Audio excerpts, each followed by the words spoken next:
I'm going to read as you are standing from Luke chapter 4, verse 16. It says, "And he came to Nazareth, he meaning Jesus, where he had been brought up. And as his custom was, he went into the synagogue on the Sabbath day and stood up for to read." This is why you are standing. We are reading.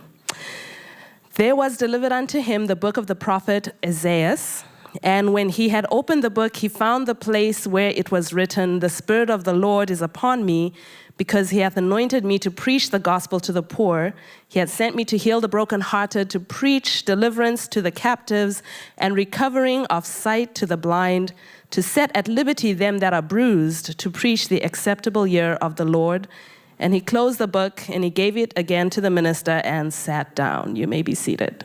So in the next 11 minutes, I would like to draw our attention to something that may not be new, but just to focus our attention on it this afternoon. We're going to draw 3 lessons from the master communicator, and by God's grace, apply them to ourselves as communicators. We started off with reading a statement of Jesus sharing his mission statement, which is a statement that he found in Scripture itself. And this is at the beginning of his ministry. In Luke chapter 4, he's just come out of the wilderness, that experience. He was baptized, went into the wilderness, was tempted of the devil. He comes out of there, and this is hot on the heels of that experience. He goes into his hometown, and he stands up, and even though it causes consternation, even though it upsets the kids that he grew up with, even though people see it as obnoxious to claim this of himself, he stands up and says, "This is my mission statement. This is who I am called to be." If you have a Bible, you can turn to Luke chapter 12. This is a text that perplexed me for a while. Verse 13, in Luke 12, it said, "And one of the company," these are the people who were following Jesus, "one of the company said to Jesus, 'Master, speak to my brother that he divide the inheritance with me.' Jesus said to him, 'Man, who made me a judge or a divider over you?'" Using this text to illustrate that Jesus could do anything and everything because he was the creator. And yet, during his time on earth, he limited his activities to certain things. His mission statement and what he had come to earth to accomplish limited what he did. Are we understanding? Jesus didn't do everything that he could do. He did those things that aligned with the mission that he had come to do. This is one principle from the life of Jesus for our mission as communicators. Second thing I'd like us to look at in Luke chapter 4 again, back in Luke chapter 4. So the first thing is the mission statement. The second thing, he says he closed the book, and the eyes of them that were in the synagogue were fastened on him. Verse 21 of chapter 4, he began to say to them, "This day is the scripture fulfilled in your ears." It continues, they get upset. After he says, "I am the one who's accomplishing these things. This is what God called me to do." They heard these things. They were filled with wrath. Jump down to verse 31. He came down to Capernaum, a city of Galilee, and taught them on the Sabbath days. And verse 32, they were astonished at his doctrine, for his word was with power. The second thing that I would like us to think about is, firstly, the mission. Secondly, the message. When Jesus spoke, he spoke with power. He had skill in his presentation. He had tact. When Ellen White writes about the way that Jesus spoke, she says that when he would speak to a crowd, everyone from the youngest to the oldest would get something from what he was saying. That is some major communication skills. In order to communicate our message, it is important for us to have skill in the way and to continue to sharpen our skills. And that's why we're here at Gain, to continue to hone our craft, to be able to communicate the message with power. And here's the last thing that I would like us to focus on. So it's here in Luke chapter 4.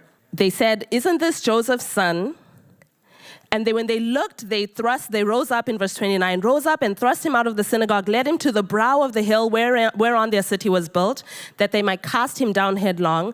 But he, passing through the midst of them, went his way. And he came to them on the Sabbath day, and they were astonished at his doctrine, for his word was with power. The last of the points is the man. There we go. The message, the mission, the message, and the man. Of Jesus, they said that it was so incredible, the things that he shared. And in John chapter 7, it came to the point that his detractors sent messengers to go and try to catch him in saying something that was off in his message. His communication was with such power and with such impact that those who disagreed with the import of his message tried to catch him saying something that was wrong. And in John chapter 7, you'll recall what happened. They went to Jesus and they ended up staying way longer than they were supposed to stay. And then they went back to the Pharisees and they report and they say, they said, where is he? Well, what did you find out? And they were like, never man spake as he spake. You recall this passage? I would like to read a quotation from Spirit Prophecy. This is from Ministry of Healing, page 469. It says, the officers who were sent to Jesus came back with the report that never man spake as he spoke. But the reason for this was that never man lived as he lived. Had his life been other than it was, he could not have spoken as he did. His words bore with them a convincing power because they came from a heart pure and holy, full of love and sympathy, benevolence and truth. I'm going to go to the end of this section, and this is the powerful quote. It goes along with what was just presented in the Pathways to Health presentation. It says that the strongest argument, Ministry of Healing, page 470, the strongest argument in favor of the gospel is a loving and lovable Christian. Revelation chapter 14, from verse 6, gives us as Seventh-day Adventists our mission statement.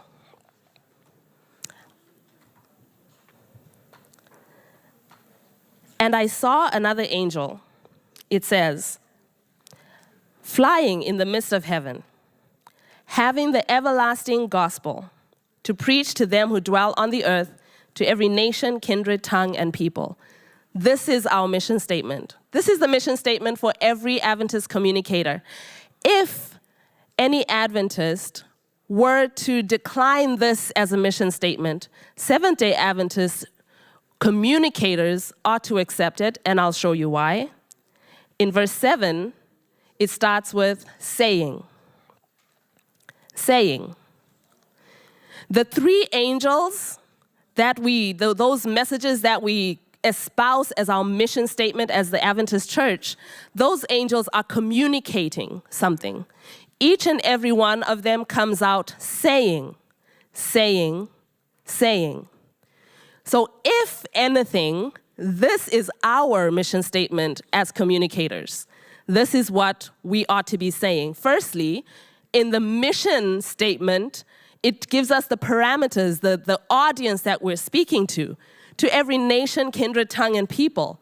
And it gives us the manner in which we're supposed to deliver this message with a rapidity, flying, an urgency to this message. And then it even gives us the content of the message that we ought to be carrying. How does this apply to, writing a story about something that Adventists are doing in some part of the world?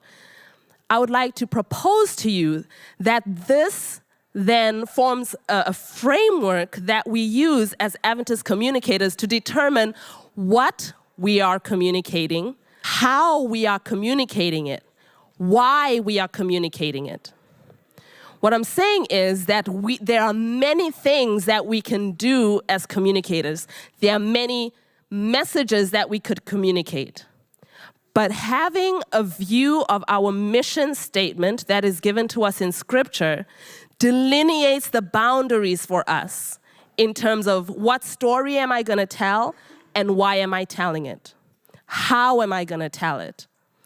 Which event am I reporting on? Why am I reporting on it? How am I reporting on it?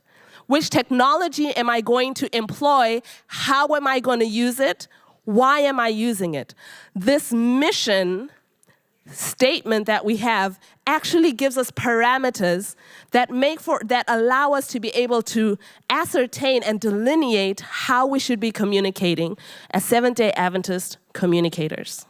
The last part of what I spoke about with Jesus was, yes, he had a mission statement, he had a specific message, but this mission statement and his message only had the weight that it had because of who he was in his person. Now, this goes beyond what we could do in a secular communications seminar. This is saying that as Christian communicators, as Adventist communicators, it's not just about having a clear mission statement. It's not just about knowing what the message is, but we are to be the embodiment of the very message that we are supposed to be proclaiming. This makes life easier when we approach a situation or a situation approaches us in determining what do I say about this, or how do I say it.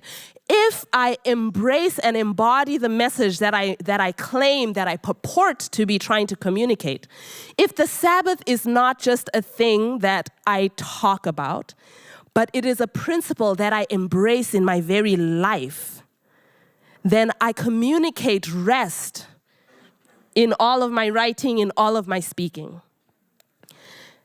Telling people about the beast power that is coming to overtake and how horrible it's going to be, if for me it is a message of fear, then that's how it will be communicated. But if it's a message of hope and a message of love, and love from the one who wants for all of us to be saved, it impacts the way that I'll communicate. So these are the 3 points from the Master Communicator that I wanted to share and propose for us as Adventist communicators. Is one, having a view to the mission that has been delineated for us in Scripture. That the 3 angels' messages, as we study it and understand it, form a framework for us in our communication. 2, the message, that we have a specific and unique message to communicate to the world at this time. And 3, the man. In our illustration, the man is Jesus. By application, the man or woman, the person that we are, being an embodiment of the very message that we are called to communicate. Thank you for your time.